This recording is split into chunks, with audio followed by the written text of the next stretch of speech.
জয় গুরু। বন্ধুরা, ভিডিওর শুরুতেই আমার একটি গানের কলি মনে পড়ে গেল। আপনাদের শুনতে ইচ্ছে না করলেও আমি আপনাদের শোনাবো, অর্থাৎ আপনাদের আমি জোর করেই শোনাবো। কেননা আজকে এই গানের কলিটির মধ্যেই ভিডিওর বিষয়বস্তু রয়ে গেছে। আপনারা একটু বোঝার চেষ্টা করুন তো আপনাদের আমি কি বোঝাতে চাচ্ছি। বাবলা পাতার কষ লেগেছে যাইব ধুইলে সাবানে, ও তোমার মনের ময়লা, ও তোমার মনের ময়লা যাইব কেমনে, ও তোমার মনের ময়লা যাইব কেমনে। একটি আধ্যাত্মিক দেহতাত্ত্বিক গানের কলি।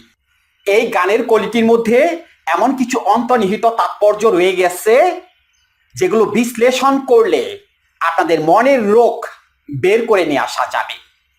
বাবলা পাতার যদি কষ লাগে বা কোনো ময়লা যদি আপনার শরীরে ভরে বা জামা কাপড়ে ভরে, সাবান দিলে কিন্তু সেটা পরিষ্কার হয়ে যাবে।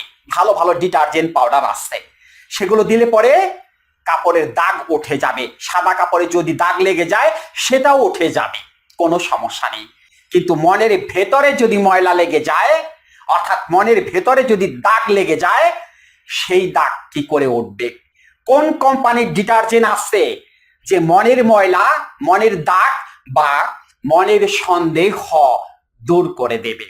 আছে কোনো ওষুধ আছে, কোনো ডিটারজেন্ট পাউডার আছে? থাকলে আপনারা ভিডিও নিচে এসে মন্তব্য করেন, হ্যাঁ এই ওষুধ দিয়ে মনের সন্দেহ দূর করা যায়, এই ওষুধ দিয়ে মনের দুশ্চিন্তা, মনের দাগ দূর করা যায়। এসে মন্তব্য করেন। সম্ভব না, মনের দাগ দূর করা সম্ভব না। এই যে দাগ লেগে আছে, এই যে সন্দেহ, যদি একটা কিছু হয়ে যায়, যদি মারা যায়, যদি ওই কাজটা ঠিক মতো না হয়, যদি এই খাবার খেয়ে আমার পেটে কোনো সমস্যা হয়, তখন করবোটা কি? এই যে যদি, এই যদি কিন্তুর মার পেছে পড়ে আপনাদের জীবনটা যে তছনছ হয়ে যাচ্ছে, এই বিষয়টি কি আপনারা বুঝতে পারতেছেন না? এই শুধুমাত্র একটি যদি আপনাদের জীবনটাকে শেষ করে দিতেছে। এই যদি শব্দটাকে দূর করার জন্য কত চেষ্টা করতেছেন, অর্থাৎ মনের সন্দেহ দূর করার জন্য কত চেষ্টা করতেছেন। আজকে সকালে এক ভদ্রলোক আমাকে কল করে বলতেছে যে স্যার, আমার সারাক্ষণ দুশ্চিন্তা হয়, আমার কাছে মনে হয় আমি মরে যাব, আমার সব সময় সন্দেহ কাজ করে। এর জন্য আপনার কাছে কোনো ওষুধ আছে কিনা, বা আপনি গুরু ধরা মানুষ, আমাকে একটা তাবিজ কবজ দিতে পারবেন কিনা? তাকে আমি বললাম তাবিজ কবজ লাগবে না, আপনাকে কথার তাবিজ দিতে হবে। কথার তাবিজ, যেটাকে কাউন্সেলিং বা সাইকোথেরাপি বলে, সেই তাবিজ আপনাকে দিতে হবে। আপনি চাইলে পরে সেই তাবিজ আজকে থেকে আপনার মনের মধ্যে আমি ঢুকে দিতে পারি। আপনি কি চান? পরে বলতেছে স্যার আমি বের হইতে পারবো তো? আমি বললাম সমস্যাটা তো এই জায়গাটাই রয়ে গেছে। এই যে বের হইতে পারবো তো, সমস্যা তো এই জায়গাটাই। আপনি মন থেকে আত্মবিশ্বাস দিয়ে বলেন না যে হ্যাঁ আমি বের হয়ে আসবো, তাহলেই তো আপনি বের হয়ে আসেন বা বের হয়ে আসতে পারেন। এই পারবো তো চিন্তা করতে করতে তো আপনি আজ পর্যন্ত এখান থেকে বের হয়ে আসতে পারলেন না বা পারতেছেন না। শুধু কি এটা ওই লোকের কথা? এটা কি আপনাদের কথা না? এই যে বছরের পর বছর ধরে মৃত্যু ভয়ে আছেন, দুশ্চিন্তায় আছেন, বুক ধরফর করে, নার্ভাসনেস। 5 জন মানুষ এক জায়গায় থাকলে পরে সেখানে গিয়ে আপনি কথা বলতে পারেন না, বুক ধরফর ধরফর করে, অর্থাৎ পালপিটেশন বেড়ে যায়, দূরে কোথাও যেতে পারেন না, ঘর হইতে বের হইতে পারেন না। একটা মৃত লাশ দেখলে আপনার অস্থির অস্থির লাগে, আপনার কাছে মনে হয় আমিও বুঝি এখন মারা যাব। পারতেছেন এখান থেকে বের হওয়ার জন্য? পারবেন না তো এই ভিডিও দেখে একা একা এখান থেকে বের হইতে পারবেন না, পারা সম্ভব না। এখান থেকে বের হইতে চাইলে আরেকজনের সহযোগিতা লাগবে। সেটা কোনো ওষুধ না, সেটা কোনো তাবিজ কবজ না, যিনি আপনাকে মোটিভেট করে এখান থেকে বের করে নিয়ে আসবে, আপনার মনের ভুল ধারণাগুলোকে ভেঙে দেবে। তিনি হলো একজন কাউন্সেলর। সেই কাউন্সেলর আপনাকে যখন কাউন্সেলিং করাবে, তখনই আপনি শুধু এখান থেকে বের হয়ে আসতে পারবেন, তা না হলে এখান থেকে বের হয়ে আসতে পারবেন না। যতই চেষ্টা করেন বা করতেছেন, কাজ হবে না, এখান থেকে বের হয়ে আসতে পারবেন না। আর ওষুধ খেয়ে এই সমস্যার সমাধান কখনোই করতে পারবেন না। এখন কথা হলো এই চিন্তাগুলো কেন আসে? এই যে অদূর ভবিষ্যতের চিন্তা, অর্থাৎ যেটা ঘটে নাই, যেটা ঘটার সম্ভাবনাও নাই, সেই চিন্তাগুলো, সেই সন্দেহগুলো মনের মধ্যে কেন আসে? এর কারণটা কি? মন দিয়ে কথাটা বোঝার চেষ্টা করুন। জমি ছিলেন, যেগুলো যে চাষবাস করা হয় আর কি জমি, আচ্ছা সেই জমিতে যদি ফসল না ফলানো হয় তাহলে সেই জমিতে হবেটা কি? নিশ্চয়ই সেই জমিতে আগাছা জন্ম নেবে। কিন্তু যদি ওই জমিটাকে পরিচর্যা করা হয়, অর্থাৎ মাটি আলগা করা হয়, সার দেওয়া হয়, তারপরে বীজ রোপণ করা হয়, তাহলে ওখান থেকে কি হবে? নিশ্চয়ই শস্য জাতীয় গাছ হবে, সেখান থেকে শস্য বা ফল আসবে। কিসের কারণে? ওই যে চাষবাস করেছেন, অর্থাৎ ক্রিয়েটিভ কাজ করেছেন, সেই জন্য ওখান থেকে ফসল আসতেছে। কিন্তু জমিটা যখন ফাঁকা ছিল বা ফাঁকা রেখেছেন, তখন কি হয়েছে? তখন আগাছা হয়েছে। ওই আগাছাটাই হলো আপনার মস্তিষ্কের দুশ্চিন্তা, নেতিবাচক চিন্তা, সন্দেহ, ওগুলো হলো আগাছা। তাহলে কেন হয়েছে? ওই যে ব্রেনটাকে ফাঁকা রেখেছেন, সেখানে স্পেস আছে আগাছা জন্মানোর জন্য, অর্থাৎ দুশ্চিন্তা করার জন্য স্পেস আছে, সেই জন্য সেখানে দুশ্চিন্তা জন্ম নিতেছে, সন্দেহ জন্ম নিতেছে। কিন্তু এই ব্রেনটাকে যদি কোনো কাজে ব্যস্ত রাখতেন, অর্থাৎ কোনো ক্রিয়েটিভ কাজে ব্যস্ত রাখতেন, তাহলে কি এই দুশ্চিন্তাগুলো আসতো না তো? তখন কি আসতো? ওই যে ফসলের মতো ফল আসতো, অর্থাৎ ভালো রেজাল্ট আসতো, আউটপুট আসতো, অর্থাৎ টাকা আসতো। যখন কাজ করতেন তখন টাকা আসতো। মেইন কথা হলো কাজ তো করতেছেন না, মানে ব্রেনটার চাষ করতেছেন না, যার ফলস্বরূপ কি হচ্ছে? সেখানে আগাছা দ্বারা ভরে যাচ্ছে। ক্লিয়ার বিষয়টি বুঝতে পারছেন? কি মেসেজ দেওয়া হলো এই কথাটার মাধ্যমে? অর্থাৎ কাজ করতে হবে।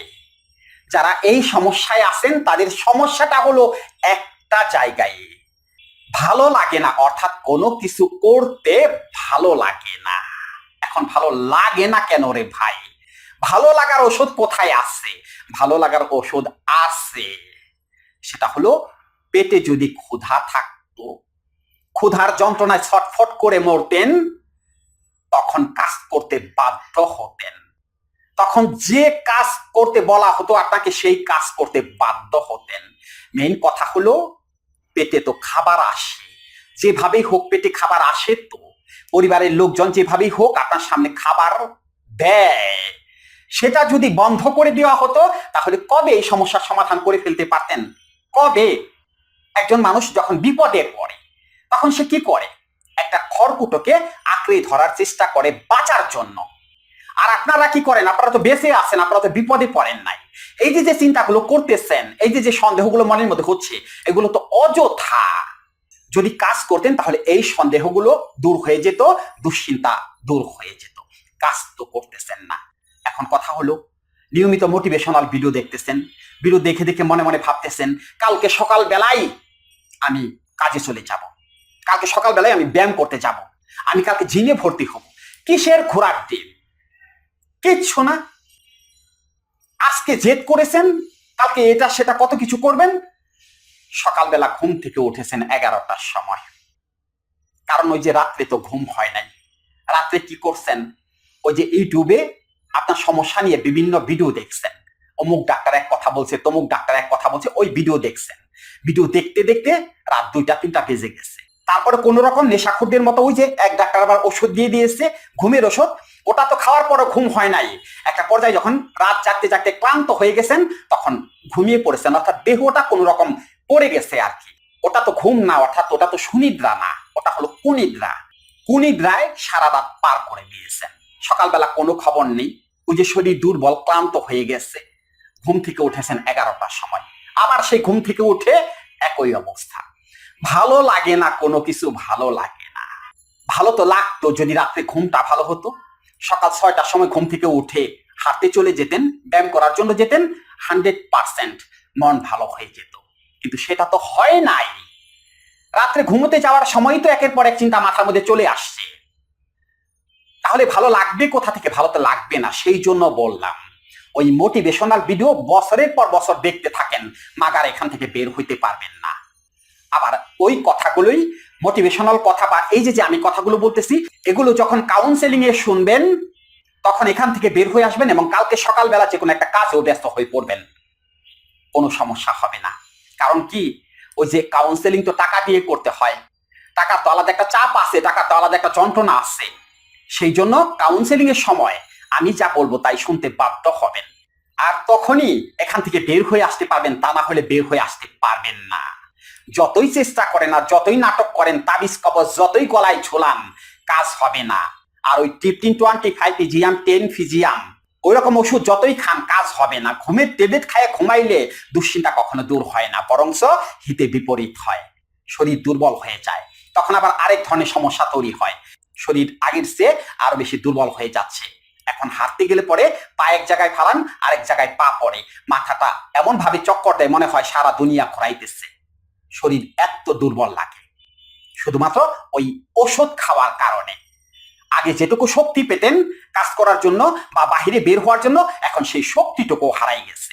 এখন আপনার মনের এমনই একটা অবস্থা, আপনার কাছে মনে হয় এখনই বুঝি মারা যাব। এখন আবার এই সমস্যার মধ্যে আছেন, অতএব ওষুধ খেয়েও কাজ হবে না। মনের রোগের আসলে কোনো ওষুধ হয় না। মনের রোগের জন্য শুরুতেই যে কথাটি বলছি, কাউন্সেলিং বা সাইকোথেরাপি, এছাড়া অন্য কোনো উপায় নেই। এখন এই কাউন্সেলিংটা কি অনেকে বুঝতেই পারেন না যে কাউন্সেলিংটা কি। প্রত্যেকটা ভিডিওতে এই কাউন্সেলিং এর কথা বলি, কিন্তু আপনারা বুঝতে পারেন না। আপনারা ভাবেন না জানি কি, মনে হয় কোনো জাদু টোনা মন্ত্রতন্ত্র এরকম কিছু হবে আর কি, এরকম মনে করেন। আসলে ওগুলো কোনো কিছু না। এই যে কথা বলতেছি, ধরুন এটা কাউন্সেলিং, সেখানে মেডিটেশন থাকবে, সাইকোলজিক্যাল স্ট্রাকচার থাকবে, আর বেশ কিছু কথা থাকবে যেগুলো মোটিভেশনাল কথা, ভেতরে আগুন ধরে যাবে। শক্তি আবার পান না, মনের ভেতর থেকে শক্তি উদয় হবে, মনের ভেতর থেকে। একদিন কাউন্সেলিং করার পরেই বুঝতে পারবেন কাউন্সেলিংটা আসলে কি। এখন আমরা কিভাবে সেই কাউন্সেলিং কোর্সটি করিয়ে থাকি। আমাদের কাউন্সেলিং কোর্সটি হয় অনলাইন কাউন্সেলিং কোর্স। দেশে বা দেশের বাহিরে যে যেখানেই আছেন, সেখানে একটা নীরব জায়গা বেছে নেবেন, অর্থাৎ আধা ঘন্টা সময় আপনাকে যেন কেউ বিরক্ত না করে এমন একটা জায়গা বা স্থান আপনারা বেছে নেবেন। তারপর কানে হেডফোন দিয়ে এই যে এরকম কথা শুনবেন, অর্থাৎ মোবাইলে আমি কথা বলবো, আপনারা শুনবেন। এভাবে প্রতিদিন আধা ঘন্টা করে মাত্র 7 দিন কাউন্সেলিং করা হবে, মাত্র 7 দিন। সারা জীবনের জন্য সন্দেহ, দুশ্চিন্তা, নেতিবাচক চিন্তা, হতাশা, বিষণ্ণতা দূর হয়ে যাবে।